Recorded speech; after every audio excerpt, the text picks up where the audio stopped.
দিব্যত্রয়ী চ্যানেলে আপনাদের সকলকে স্বাগত। পরম পুরুষ শ্রী শ্রী রামকৃষ্ণ থেকে পাঠ, আজ পর্ব 16। লেখক অচিন্ত কুমার সেনগুপ্ত। স্থাপকায় চ ধর্মস্য সর্বধর্মস্বরূপিণে অবতার বরিষ্ঠায় রামকৃষ্ণায় তে নমঃ। রাসমণির কালী মন্দিরে গদাধর আর পুজো করছে না। কামারপুকুরে চন্দ্রমণির কানে খবর পৌঁছল। কেন করছে না রে পুজো? কি হয়েছে আমার গদাধরের? মাথা খারাপ হয়েছে, হারিয়েছে সমস্ত মাত্রা জ্ঞান। এমন কাণ্ড কারখানা সব করছে যা সবসময় পাগল ছাগলেও করে না। তোমার ছেলেকে বাড়িতে আসতে বলো। চন্দ্রমণি অস্থির হয়ে উঠলেন। চিঠির পর চিঠি লেখাতে লাগলেন রামেশ্বরকে দিয়ে। তুই আমার কাছে চলে আয়। ছেলেবেলায় তোর যে এরকম অসুখ হতো, তাই বোধহয় আবার শুরু হয়েছে। এখানে গায়ের জল হাওয়ায় তোর শরীর ভালো হবে, ভালো হবে আমার যত্ন আত্মীতে।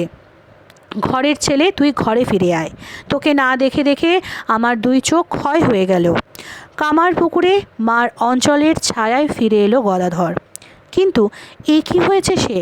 কখনো জ্বরের মতো উদাসী হয়ে বসে থাকে, কখনো আপন মনে হাসে, কখনো বা মা মা বলে কেঁদে আকুল। এই ব্যাকুল করা মা ডাকেই বেশি কাতর হলো চন্দ্রমণি। কিভাবে প্রতিকার করবেন বুঝতে পারেন না। প্রাণের সমস্ত স্নেহ আর আশীর্বাদ দুই করতলে ডেকে এনে ছেলের বুকে পিঠে হাত বুলিয়ে দেন। একটু বা সুস্থির হয় গদাধর। হাসি খুশি হয়ে স্বাভাবিক স্বাস্থ্যে সকলের সঙ্গে আলাপ গল্প করে। কিন্তু কতক্ষণ এই স্বভাবস্থিতি? কিছুক্ষণ পরেই আবার সেই ভাবাবেশ, সেই বহির্জ্ঞান শূন্যতা।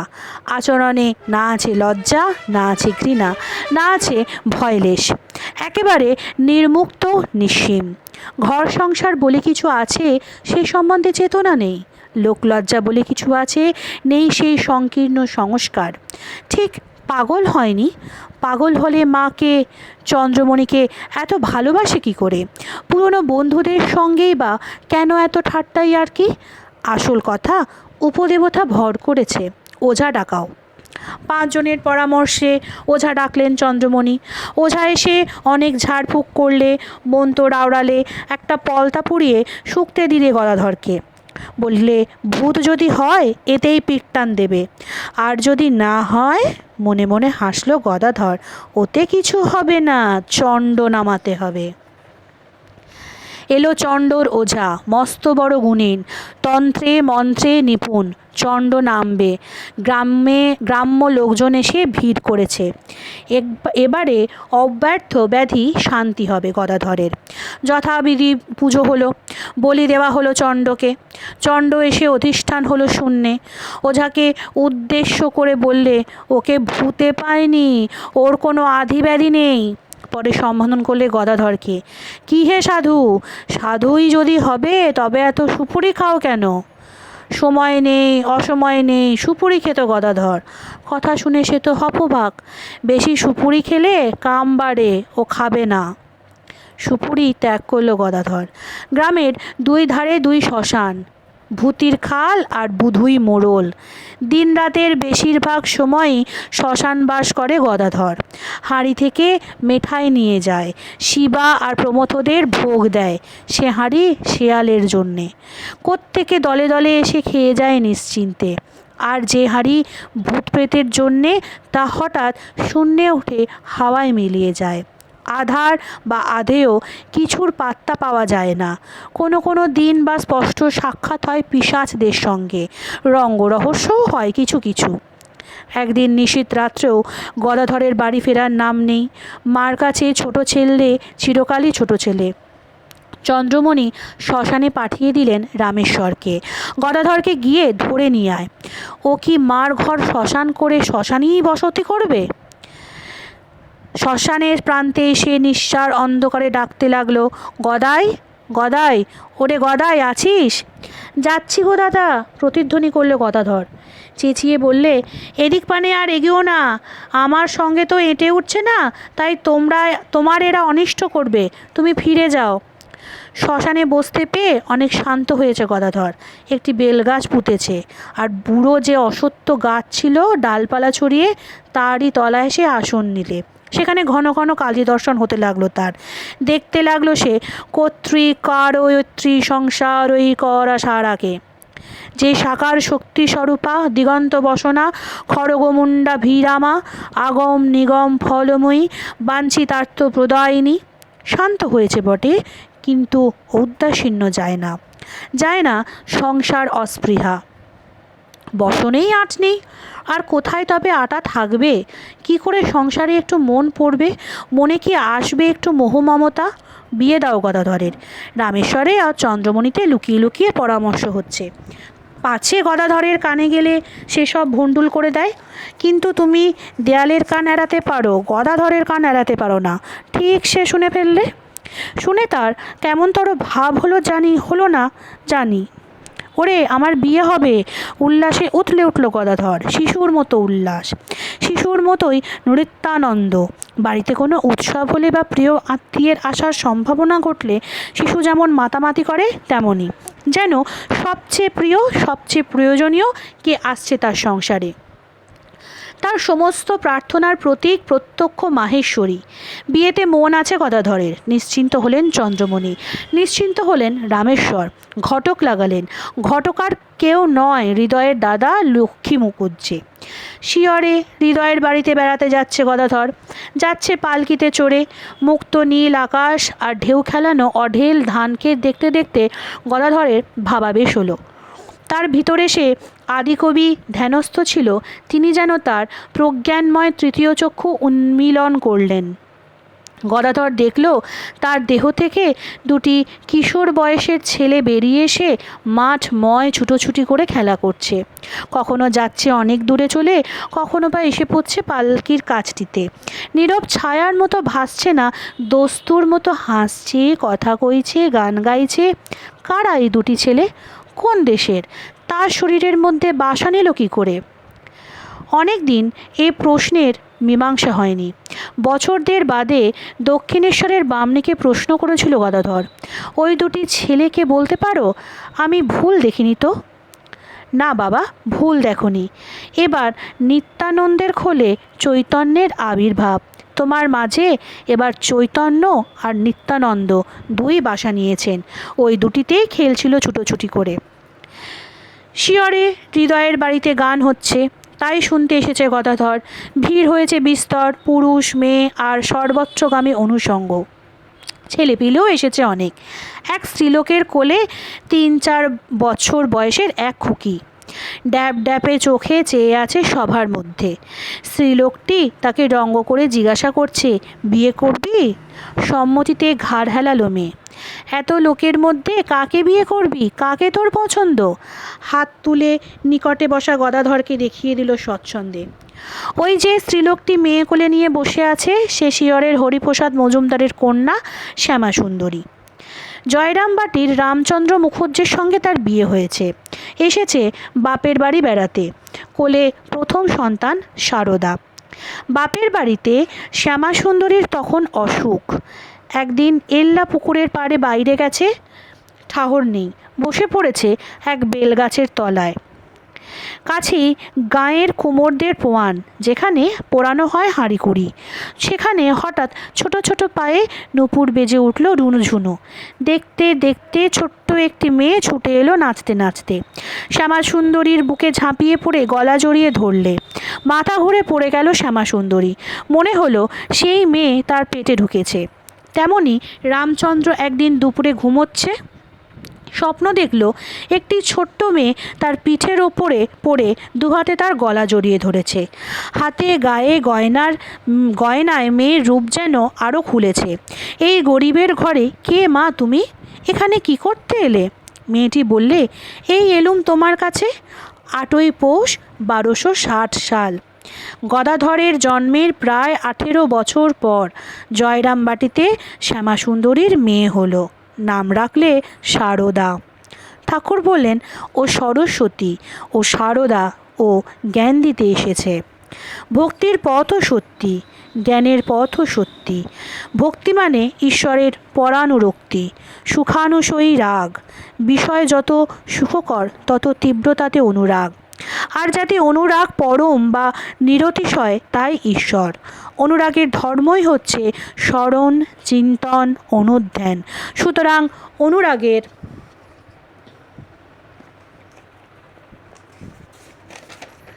বস্তুতে নিয়তচিত্ত হয়ে থাকাই ভক্তি। যোগশাস্ত্রের ভাষায় তাই সমাধি। তাই ভক্তি আর যোগে কোনো ভেদ নাই, জ্ঞানও অভিন্ন। যখন পরমাত্মাবোধ জেগে থাকবে তখনই জ্ঞান। যোগশাস্ত্রে তাকে বলে অবিপ্লবা বিবেক খ্যাতি। অন্য বিষয় ত্যাগ করে পরমাত্মাকেই সর্বদা বোধগম্য রাখাই প্রকৃত জ্ঞানের লক্ষণ। ভক্তিই বলো, যোগই বলো, আর জ্ঞানই বলো, অভীষ্ট বস্তুতে অন্যান্য চিত্ততাই মুখ্য বৃত্তি। কিন্তু যতই বিচার আচার করো, মার কৃপা না হলে কিছুই হবার জো নেই। মানুষের কতটুকু শক্তি, কতটুকুই সে চেষ্টা করতে পারে। কাম কাঞ্চন, ঠিক ঠিক মিথ্যে, জগৎ তিন কালেই ঠিক ঠিক অসৎ মনেজ্ঞানে এ ধারণা করা কি যে সে কথা? মার দয়া না হলে কি হয়? কথায় বলে এক একটি জোয়ানের দানায় এক একটি ভাত হজম করিয়ে দেয়, কিন্তু যখন পেটের অসুখ হয় তখন 100টি জোয়ানের দানাও একটি ভাত হজম করাতে পারে না। শুধু মাকে প্রসন্ন করো, মার কৃপার জন্যে বসে থাকো। শৈশা প্রসন্না বরদা নৃণাত ভবতি মুক্তয়ে। জয়রাম মুখুজ্জের মেয়ে কালীর সঙ্গে সম্বন্ধ এনেছে ঘটক, কিন্তু জয়রাম বেঁকে বসল। ভাঙর না হোক, খ্যাপা তো বটে, তাকে জামাই করব কি? তাছাড়া কোনো কোনো জায়গায় রামেশ্বরই নিজে এগোতে চাইল না। তখনকার দিনে কন্যা পক্ষেরই পণ নেবার প্রথা এক এক জায়গায় এমন দর হাঁকালো যা রামেশ্বরের নাগালের বাইরে। তবে এখন ইতিকর্তব্য কি? খুব সোজা, চাষাদের শশার ক্ষেত দেখেছ? বিরস ও বিষণ্ণ মুখে বসে আছে চন্দ্রমণি, পাশে রামেশ্বর। দুজনেই চমকে উঠলেন। যে শশাটি ভালো ফলেছে তাতে চাষা একটি কুটো বেঁধে রাখে। কুটো বেঁধে দিয়ে রাখে ভগবানকে ভোগ দেবে বলে, যাতে ভুল বা গোলমালে না বিক্রি হয়ে যায়। তেমনই কি? মা দাদা উৎসুক হয়ে উঠলেন। তেমনই আমার বিবাহের পাত্রী জয়রামবাটি গাঁয়ের রাম মুখুজ্জের বাড়িতে কুটো বাঁধা হয়ে আছে, বললে গদাধর। মিছে তোমরা এখানে ওখানে খোঁজাখুঁজি করছো, এতে ভাবনারও কিছু নেই, হয়রানিরও কিছু নেই। জয়রামবাটিতে লোক পাঠালেন চন্দ্রমণি, কিন্তু খবর যা এলো তা বিশেষ উৎসাহবর্ধক নয়। আর সব মিলেছে বটে, কিন্তু পাত্রের বয়স মোটে 5 বছর। হোক 5 বছর, গুপ্তভাবেই আপ্তলীলা জগন্মাতার। হয়তো এই জনকনন্দিনী সীতা, এই কৃষ্ণ উন্মাদিনী রাধিকা, শিব ভাব ভাবিনী ভগবতী। চন্দ্রমণি মত দিলেন। কন্যাপক্ষের পণ 300 টাকা। তা হোক, জোগাড় করলেন রামেশ্বর। বিয়ের দিন ঠিক হলো 1266 সালের বৈশাখ মাসের শেষ বরাবর। গদাধর 24 বছরে পা দিয়েছে, সারদা 6 বছরে। জয়রামবাটিতে বিয়ে। জয়রামবাটি কামারপুকুরের থেকে মাইল 4 পথ পশ্চিমে। বরবেশে গদাধরকে না জানি কেমন দেখাচ্ছে। শক্ত করে কষি বাঁধা, সুন্দর ধুতি পরনে, গায়ের কুর্তা, গলায় ফুলের মালা, কপালে চন্দন লেপ। প্রতিবেশিনীরা এসে সাজিয়ে দিয়েছে গদাধরকে, কিন্তু মেজ বৌঠানের মনে দুঃখ, বাজনা নেই। অন্তত ঢোল আর কাঁসর না হলে বিয়ে কি? দাঁড়াও, আমি ঢোল বাজিয়ে দিচ্ছি। 2 হাতে পাছা বাজিয়ে নাচতে লাগলো গদাধর। মুখে বোল তুলল ঢোলের। রঙ্গ দেখে সকলে হেসে খুন। মেজ বৌঠানেরও মনেও আর খেদ নাই। বিয়েতে চলেছে এমন সময় ঢোলের বাজনা? বাল্যভাব না ধরলে গদাধরকে বুঝতে পারবে না কেউ। খালি পায়ে খোলা গায়ে বরযাত্রী চলেছে সব। কোমরে চাদর, কাঁধে গামছা, হাতে লাঠি। যেন শিবের বিয়েতে চলেছে সব তালবেতাল ভূত প্রেতের দল। মধ্যে চলেছেন কন্দর্প দর্পনাশিনী ব্যোমকেশ। সারদার সঙ্গে কেমন না জানি শুভদৃষ্টি হলো গদাধরের। অপর্ণার সঙ্গে মহাদেবের, শ্রীকৃষ্ণের সঙ্গে শ্রীমতীর। রাধাকৃষ্ণের যুগল মূর্তির মানে কি? পুরুষ আর প্রকৃতি অভেদ, তাদের মধ্যে কোনো পার্থক্য নেই। পুরুষ প্রকৃতির যোগই যোগমায়া, বঙ্কিম ভাব ওই যোগের জন্য। এই যোগ দেখার জন্যেই শ্রীকৃষ্ণের দৃষ্টি শ্রীমতীর দিকে, শ্রীমতীর দৃষ্টি শ্রীকৃষ্ণের দিকে।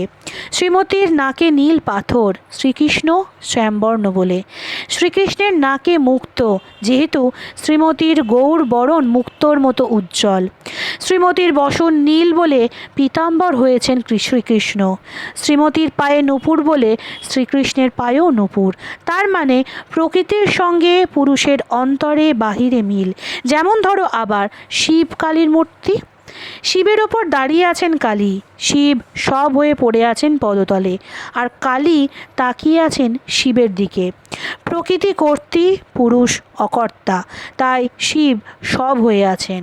কিন্তু পুরুষের যোগেই প্রকৃতির লীলা, সৃষ্টি স্থিতি লয়ের রাসোৎসব। শিব আর শক্তি ভিন্ন, সংসারে আর কিছু নেই। শিব আর শক্তির চারিচক্ষুর মিলন হলো। 27 কাঠি জেলে ওরা বরকে প্রদক্ষিণ করছে। হঠাৎ জ্বালা কাঠি লেগে গদাধরের হাতে বাঁধা হলদে মাখানো মাঙ্গলিক সুতো পুড়ে গেল। এটা কি হলো? অবিদ্যা বন্ধন ছিন্ন হয়ে গেল। অবিদ্যা মুক্ত শক্তিকে গ্রহণ করল গদাধর। ঠাকুর বললেন, এই অবিদ্যাকে জয় করবার জন্যেই তো শক্তির পূজা পদ্ধতি। তাকে প্রসন্ন করবার জন্যেই দাসীভাবে, বীরভাবে, সন্তানভাবে আরাধনা। রমণ দ্বারা প্রসন্ন করবার নাম বীরভাব, সে বড় উৎকট সাধনা। আমার সন্তান ভাব, স্ত্রীলোকের স্তন আমি মাতৃস্তন মনে করি। মার দাসীভাবে সখীভাবে ছিলাম 2 বছর। মেয়েরা এক একটি শক্তির রূপ। বিয়ের সময় বাংলাদেশে বরের হাতে জাঁতি থাকে, পশ্চিমে থাকে ছুরি। তার মানে ওই শক্তিরূপা কন্যার সাহায্যে বর মায়াপাশ ছেদন করবে। এটিও বীরভাব। কন্যা শক্তিরূপা। বিয়েতে বর বোকাটি পিছনে বসে থাকে, কন্যা কিন্তু নিঃসঙ্গ। বাসর সাজাচ্ছে মেয়েরা, ওদিকে পাত পড়েছে নিমন্ত্রিতদের। রঙ্গিনীরা ধরলে গদাধরকে, গান ধরো একখানা। কত রসরঙ্গই যে করছে মেয়েরা, কত লীলা চাপল্য। দেখতে দেখতে ভুবন রঙ্গিনীর কথা মনে পড়ে গেল গদাধরের। হ্যাঁ, নিশ্চয়ই গান গাইবে বই কি। মুক্ত উদার গলায় শ্যামা গুণগান শুরু করলে। যারা খাচ্ছিল খাওয়া ভুলে স্তব্ধ হয়ে শুনতে লাগলো।